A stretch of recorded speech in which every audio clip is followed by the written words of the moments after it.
जीवन में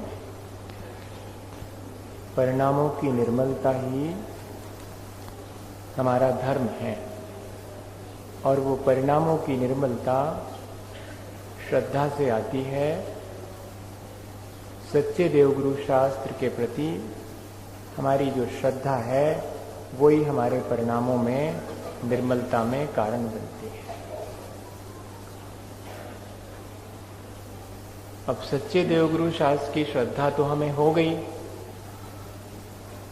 हमारा दृष्टिकोण अगर नहीं बदला तब फिर वो सच्चे देवगुरु शास्त्र की श्रद्धा भी हमारे परिणामों को निर्मल नहीं कर पाए। ये हमने पिछले दिनों बात जानी है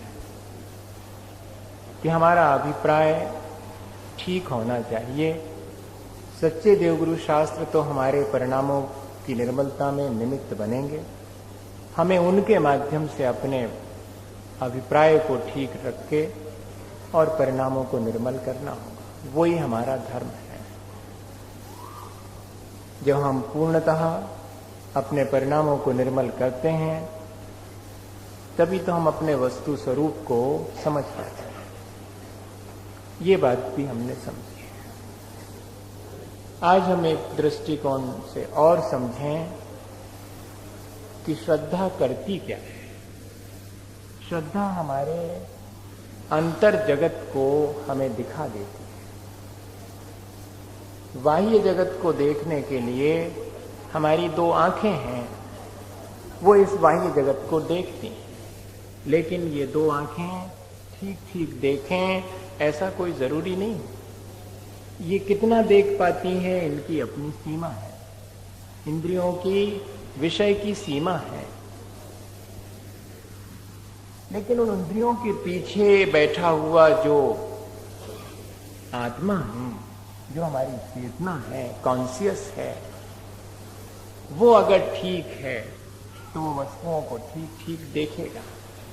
तो बाह्य जगत को देखने के लिए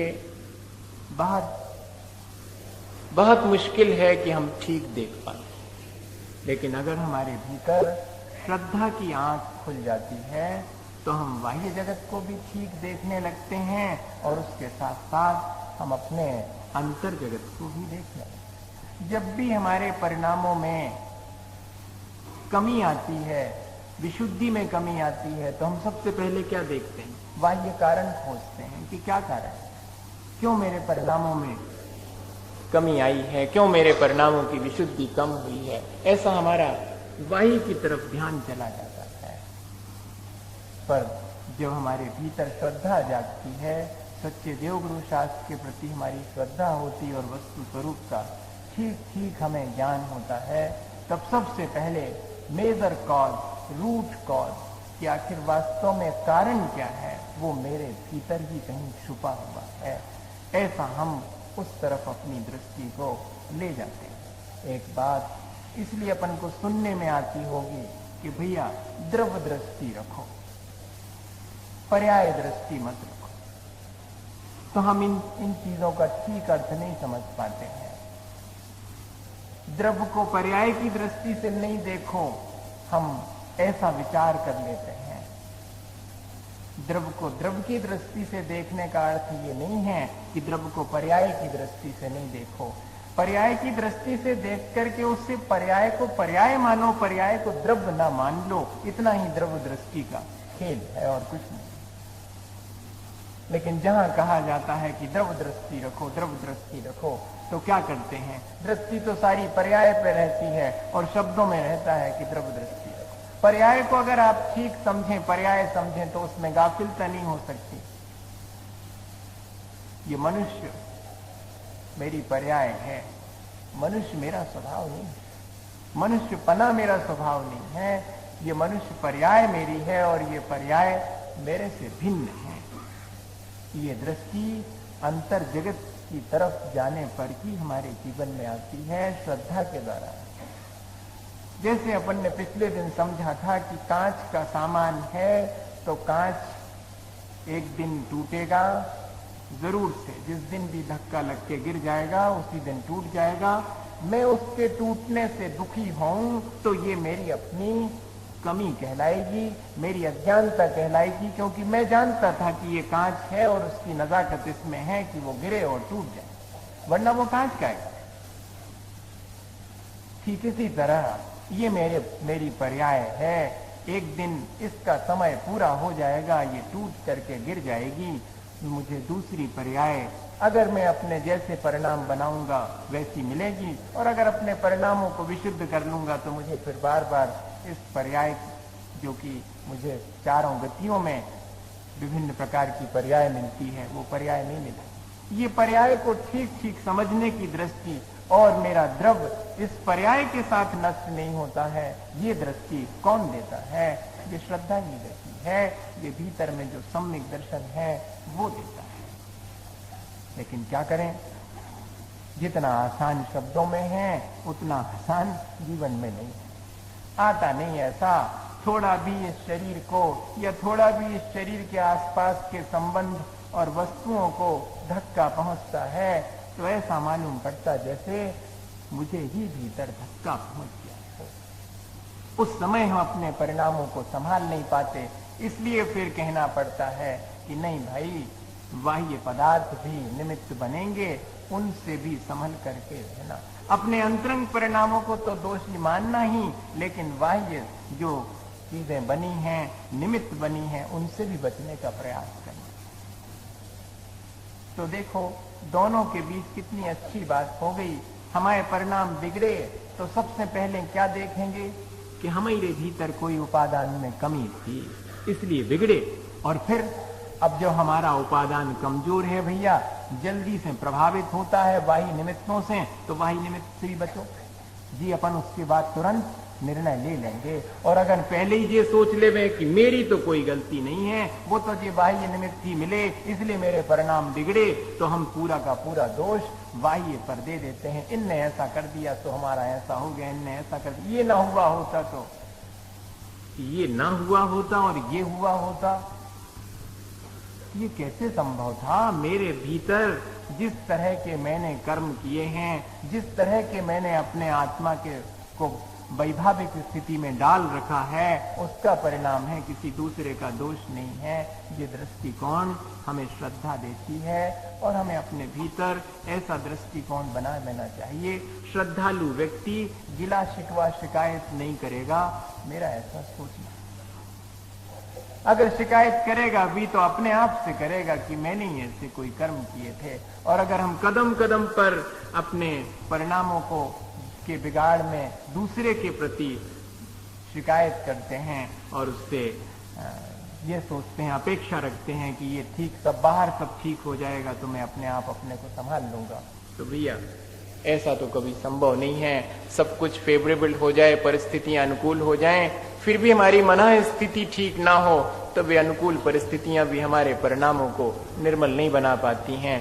इसलिए मुख्यता तो हमारे अपनी मन स्थिति की है और श्रद्धालु व्यक्ति सबसे पहले अपनी मन स्थिति को ठीक करता है कि हाँ, मुझे अपने को पहले संभाल के रखना है और जो चीजें मेरे अपने बिगाड़ में निमित्त बनती हैं उनसे भी मुझे अपने को बचाए रखना है। उन चीजों को मुझे नहीं हटाना, कहां तक हटाते फिरूंगा? पूरा संसार भी उठा के कहीं फेंक तो सकता नहीं कि मैं संसार से पृथक खड़ा हो जाऊं। संसार को मैं अपने से पृथक मानूं, ये मैं अपने भीतर कर सकता हूं, मैं इसे हटा नहीं सकता। ये दृष्टिकोण धीरे धीरे आएगा भाई, एकदम नहीं आएगा। आता तो है, द्वेष बस आता है। कोई चीज अपन को नहीं पसंद हो तो अपन कहते कि हमें का मतलब चाहे जैसे होते रहे, ऐसा तो हम कह देते। लेकिन ये द्वेष पूर्वक जो है हम दूसरी चीजों से डिटैच हो जाते हैं। द्वेष पूर्वक नहीं, उनकी वास्तविकता को समझकर उन चीजों से डिटैच होना, उन चीजों से अपने को हटा लेना, ये दृष्टिकोण हमें मिलेगा तो इसी श्रद्धा से मिलेगा। धीरे धीरे सच्चे देवगुरु शास्त्र के सानिध्य में जब हम तत्व का अभ्यास करते हैं, हमारे भीतर ज्ञान और वैराग दोनों की शक्ति धीरे धीरे बढ़ने लगती है और वही ज्ञान और वैराग की शक्ति हमारे जीवन को निर्मल करती है, हमारे परिणामों को निर्मल करती है। वही हमारा वास्तव में धर्म है। एक बहुत छोटी सी घटना अपन समझें और उस घटना से एक संदेश ले लें आज के लिए। एक बहुत गरीब सा आदमी था, लोग उसको पागल समझते थे। वो रास्ते में चला जाता था तो ऐसे काम भी करता था। वो क्या करता था, कागज के टुकड़े जहां मिल जाते थे उनको रख लेता था पहुंच करके, और ऐसे गड्डी जैसी बना के पॉकेट में रखता था। तो लोग हंसते थे। जब कोई उससे पूछता था कि ये क्या है, तो कहता था कि रुपए हैं। अब कागज का टुकड़ा है, उसने पहुंच के एक सा करके रख लिया है, कहता है कि रुपए हैं। क्या करोगे? महल बनाऊंगा, बहुत बड़ा महल बनाऊंगा, फिर मैं इस देश का राजा हो जाऊंगा और उस पर मेरा झंडा महल के ऊपर फहराएगा। वो हमेशा हर एक से कहा करता। और कागज के टुकड़े थे तो सब हंसते थे और आगे बढ़ जाते। एक बार एक फकीर वहीं से निकला और उसने भी वो देखा कि सारे लोग उससे पूछ रहे हैं और ये आदमी कागज के टुकड़े को, तो उसको भी एक बार हंसी तो आ गई सबके साथ, लेकिन अगले क्षण उसको रोना भी आ गया।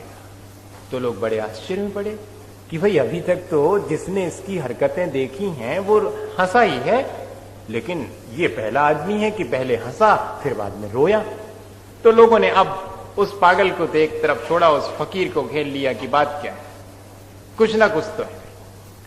आप पहले हंसे, हम लोग तो अभी तक हंसते ही आए हैं, पर आप पहली बार देख रहे हैं कि आप रोए भी हैं इसकी इस हरकत को देख करके। आखिर बात क्या? तो उन्होंने कहा, उस फकीर ने कहा कि ये कागज के टुकड़े जोड़ रहा है और उनको रुपए मान रहा है, वास्तविकता को तो जानता है, बात तो बुद्धिमानी की करता है, लेकिन काम इसका नादानी का है। इसलिए इसकी बुद्धिमानी पर मुझे हंसना आता है और इसकी नादानी पर मेरा मन रोने का होता है। अभी भी नहीं समझ में आया उनके कि क्या बुद्धिमानी और क्या नादानी। तो उस फकीर ने कहा कि बुद्धिमानी यही है कि वो सब हमको संदेश दे रहा है कि हम भी तो कागज ही के टुकड़ा पहुंच के धर रहे हैं और सोच रहे हैं कि हमारे पास बहुत पैसा है और हम महल बनाएंगे और हमारा झंडा फहरेगा। यहाँ कौन आदमी है जो ये नहीं चाहता कि मेरा ही झंडा यहाँ पर फहरे, मेरा महल बने। तो कह रहे बात तो बहुत बुद्धिमानी की करता है, लेकिन साथ साथ उसके समझता नहीं है कि वो क्या कह रहा है, ये उसकी नादानी है। ऐसे ही तो हम भी हैं कि बात तो बहुत बुद्धिमानी की करते हैं, समझते सब बुद्धि की बात है, लेकिन उस बुद्धि की बात हमारे कल्याण की है ये नहीं समझते, ये हमारी नादानी। इस पर मुझे रोना आ रहा है। ऐसा ही हमारा है। हम लोग बातें तो बहुत बड़ी बड़ी, बहुत ज्ञान की बातें करते हैं, लेकिन हमारे उस ज्ञान के माध्यम से परिणामों में कितनी निर्मलता आई, इस बात की तरफ हमारा ध्यान नहीं जाता है। यही हमारी नादानी। जिन सच्चे देवगुरु शास्त्र के सानिध्य से हमें अपने परिणामों को निर्मल करना था, उनके माध्यम से हमने परिणाम निर्मल नहीं किए, तो ये हमारी नादानी तो है, ये हमारी अज्ञानता ही तो है। काम तो बुद्धिमानी का हम कर रहे हैं कि सच्चे देवगुरु शास्त्र का स्वरूप समझते हैं, उनके चरणों में आकर के बैठते हैं, रोज उनकी पूजा और प्रक्षाल करते हैं, लेकिन इसके बावजूद भी इस बुद्धिमानी पर तो हमें खुश होना चाहिए कि हाँ, हम इतने बुद्धिमान हैं कि इन सब का हमने आलम बन लिया है।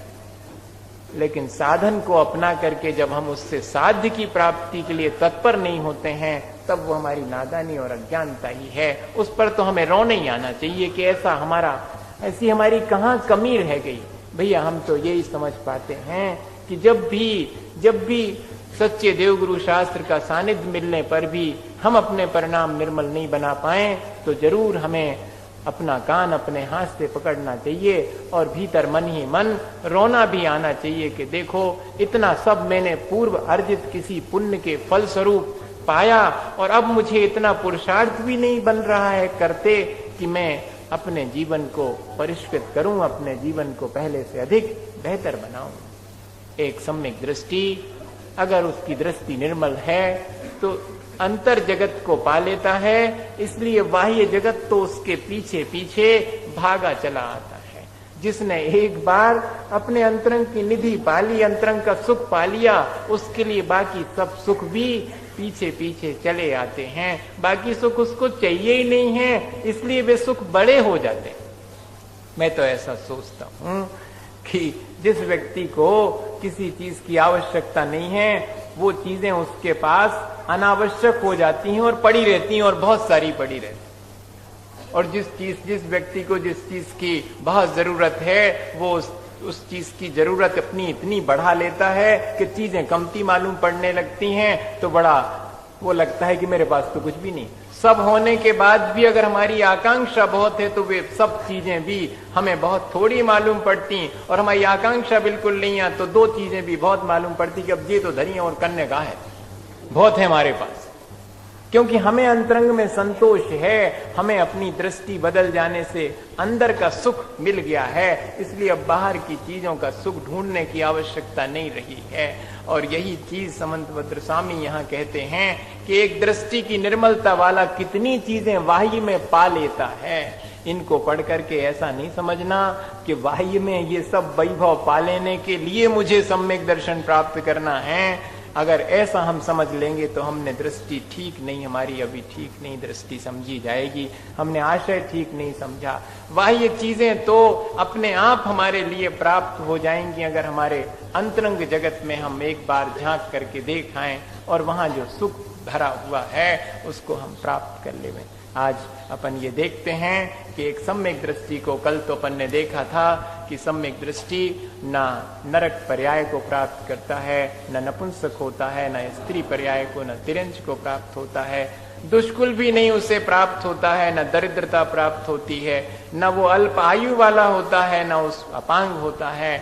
ये सब चीजें उसके लिए नहीं होती, उसे तो सब श्रेष्ठताएं ही प्राप्त हो जाती हैं। लेकिन किसी को अगर ये श्रेष्ठताएं प्राप्त नहीं हुई हैं, तब भी वो अगर प्रयत्न करे तो अपनी दृष्टि को निर्मल करके और इन चीजों को भी पा सकता है, वो तो इनसे भी अधिक पा सकता है। ऐसा हमें विचार करना चाहिए।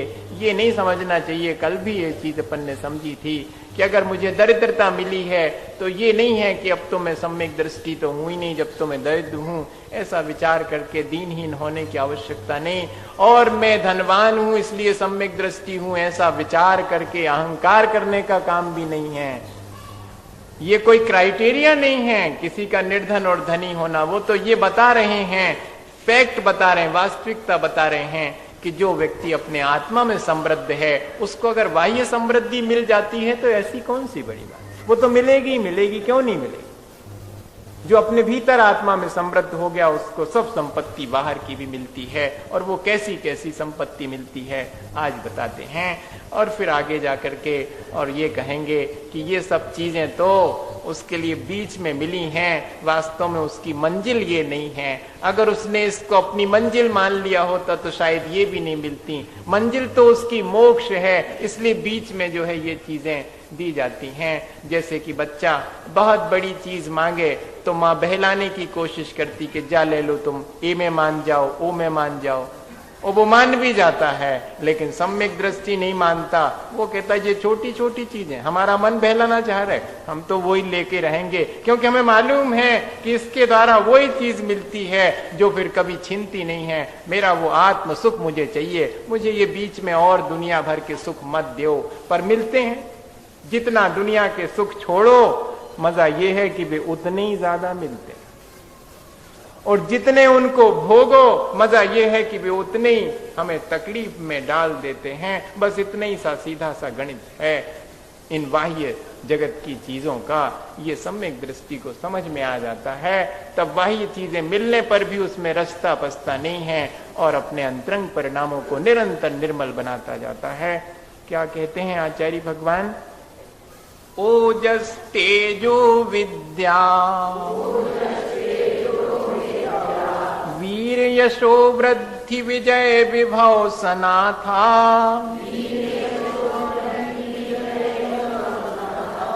महाकुला महार्था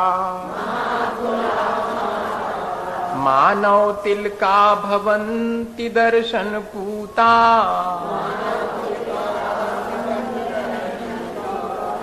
ओजस तेजो विद्या वीर यशो वृद्धि विजय विभव सनाथा महाकुला महार्था मानव तिलका भवन्ति दर्शन पूता दर्शन पूता अर्थात जो सम्यक दर्शन से पवित्र है, जो सम्यक दर्शन से पवित्र हो गया है, जिसकी दृष्टि निर्मल हो गई है, वो व्यक्ति ओज, तेज, विद्या, वीर, यश, वृद्धि, विजय, वैभव और सनात पने को प्राप्त होता है। कहते ओज के मायने हैं उत्साह।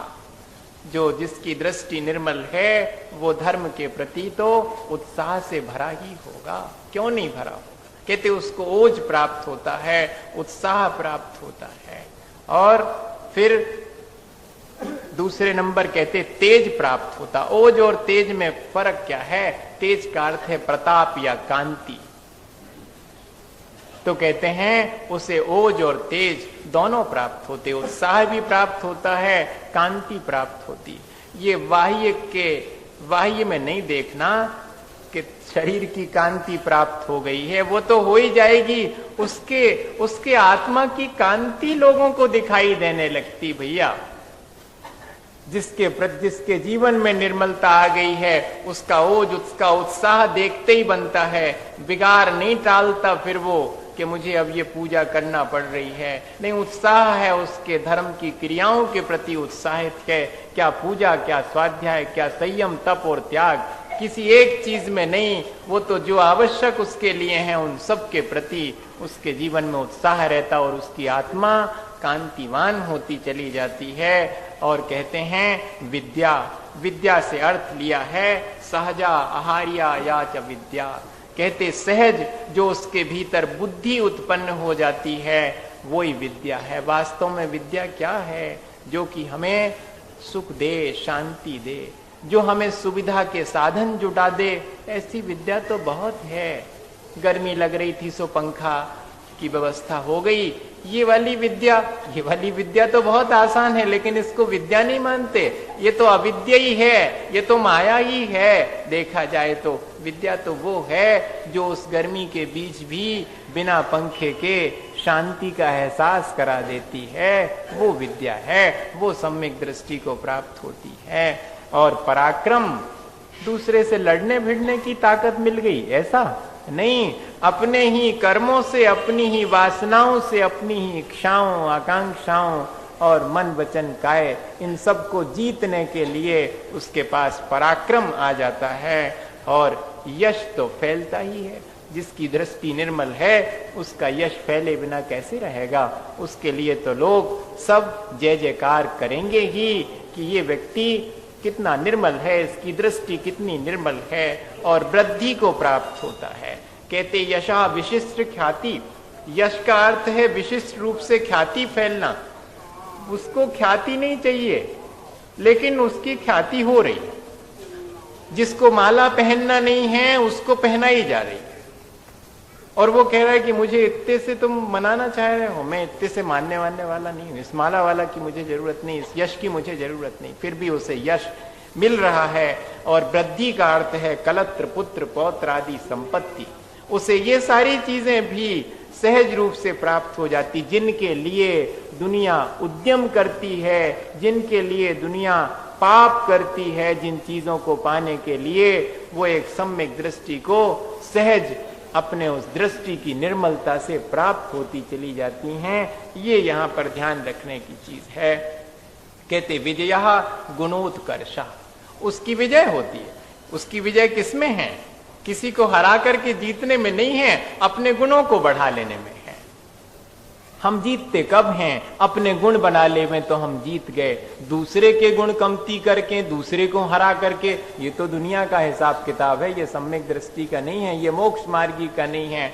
मोक्ष मार्गी को विजय कब प्राप्त होती है? जबकि वो अपने गुणों को और बढ़ा लेता है और अपने दोषों को अपने से निकाल देता, हरा देता। मैंने अपने ही दोषों को हरा दिया, मैंने अपने गुणों को बढ़ा लिया, ये मेरी विजय हो गई, अपने ऊपर ही विजय प्राप्त। ऐसी विजय प्राप्त करता। और कहते विभवः धन धान्य द्रव्यादि संपत्ति। और ये भी वैभव तो उसके पीछे पीछे चला आता है। धन धान्य इत्यादि जो है, गोधन को धन कहते हैं, धान्य इत्यादि तो ब्रीहि आदि इसको धान्य बोलते हैं। ये सब उसको संपन्नता भी उसके जीवन में अपने आप प्राप्त हो जाती है। और कहते सनाथा, इन सब से युक्त पना। ये सब चीजें, सनाथ पना अर्थात इनके अभाव में ही तो व्यक्ति अपने को अनाथ मानता है कि ये कछु नहीं है हमारे पास, हम बड़े दीन दुखीहीन हैं। सो कहते नहीं, इन सब के द्वारा वो सहित है, इन सब से वो संपन्न होता है। और इतने ही नहीं, महाकुला और महत कुल में पैदा होता है। कुल की महानता किस बात में है भैया?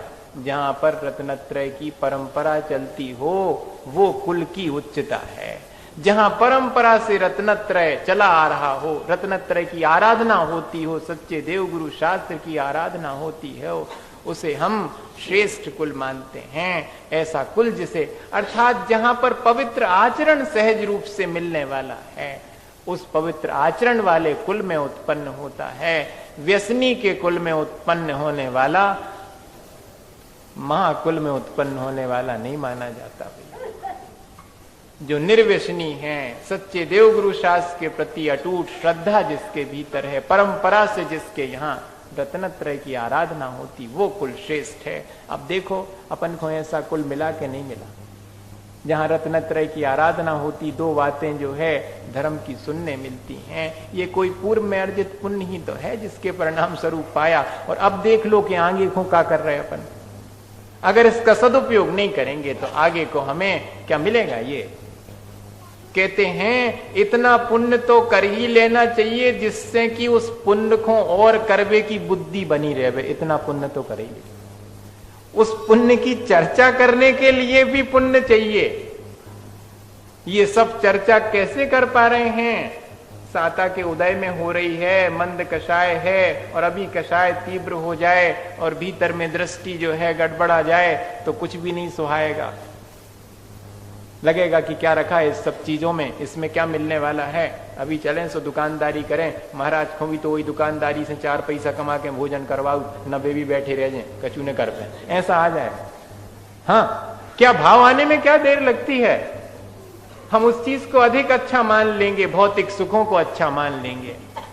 लेकिन जहां हमें अपने कल्याण की बात रुचती है तो समझना कि कोई ना कोई पल्ले में हमारे पूर्व में अर्जित अच्छा कर्म तो है। ये उसी अच्छे कर्म का परिणाम है कि महाकुल अर्थात श्रेष्ठ रत्नत्रय की परंपरा हमें प्राप्त होती है। महार्था महंतः अर्था धर्म अर्थ काम मोक्ष लक्षणा येषाम, जिसे चारों प्रकार के पुरुषार्थ मिलते हैं। अर्थ पुरुषार्थ और काम पुरुषार्थ को भी पुरुषार्थ माना है, लेकिन धर्म से समन्वित होना चाहिए। जो अर्थ पुरुषार्थ है जो हम कमाते हैं वो अगर हमारा धर्म से समन्वित है, नीति न्याय पूर्वक है, तो वो अर्थ पुरुषार्थ भी श्रेष्ठ है। और अगर हम संसार में संतति बढ़ाते हैं, काम पुरुषार्थ करते हैं, अगर वो धर्म से समन्वित है, व्रती व्यक्ति व्रतों से युक्त है अगर, और फिर इस प्रक्रिया को करता है, संतान की सेवा को बढ़ाता है और अपने परिवार का रक्षा करता है, तब वो जो काम पुरुषार्थ है उसे भी अपने यहाँ पर गलत नहीं माना। और धर्म अर्थ काम इन पुरुषार्थों से में भी सबसे श्रेष्ठ मोक्ष पुरुषार्थ, वो तो व्यक्ति जो निर्मल दृष्टि है वास्तव में वही मोक्ष पुरुषार्थ कर पाता है। इस तरह अगर अपन देखें तो एक सम्यक दृष्टि जीव स्वर्ग से या नरक से कहीं से भी आए और मनुष्य हो गए तो उसको कितनी बातें प्राप्त होती, ये सब बातें उसे यहाँ आकर के प्राप्त होती हैं। ये किसकी वजह से प्राप्त हुई? उसकी दृष्टि की निर्मलता से। और दृष्टि की निर्मलता कैसी है? क्योंकि उसने इन चीजों को चाहा नहीं था, इसलिए उसको ये सारी चीजें मिल गईं। जो इन चीजों के पीछे भागता है उसकी दृष्टि ठीक ही नहीं। इसका मतलब ही है कह रहे आप इन चीजों में सुख ढूंढ रहे हो तो ये चीजों में सुख है ही नहीं, ना मिलने वाली आपको। जिस दिन हमें लगेगा कि इन चीजों में सुख नहीं है, उस दिन ये सब चीजें हमें बहुत अधिक मात्रा में आसानी से मिल जाएंगी। यही जो है इसका अर्थ है। आत्म स्वभावम परभाव भिन्नम मां पूर्ण माद्यंत विमुक्त मेकम विलीन संकल्प विकल्प जालम प्रकाशयन शुद्ध नयोभ्युदेति। निर्मल दृष्टि तो वो है जिसमें कि हम अपने ही आत्म स्वरूप को देखते हैं और बाह्य जो संकल्प विकल्प का जाल है उससे बच जाते हैं। ऐसी दृष्टि जिसकी है उसी के लिए ये सारी चीजें बहुत आसानी से मिलती हैं। आत्मा का स्वभाव तो पर भावों से भिन्न है और पूर्ण है और एक है। मैं उनको चीजों से फुलफिल करना चाहता हूं, मुझे अपने जीवन में रिक्तता मालूम पड़ती है तो चीजें जोड़ करके उसे भरना चाहता हूं। कहते हैं नहीं, अभी दृष्टि ठीक नहीं हुई, चीजों से नहीं भर पाएगा जीवन। जीवन तो जो है अपने जीवन को वास्तविकता को समझने से ही भरेगा। और वास्तविकता क्या है? विलीन संकल्प विकल्प जालम। थोड़ी देर के लिए संकल्प विकल्प, जो हमने कल भी कहा था, अपन ने चर्चा की थी कि अपने पराये के दिन भर के उपाय जो करते रहते हैं, राग और द्वेष करते रहते हैं, वो दृष्टि को हमारे विकृत करने वाली चीजें हैं।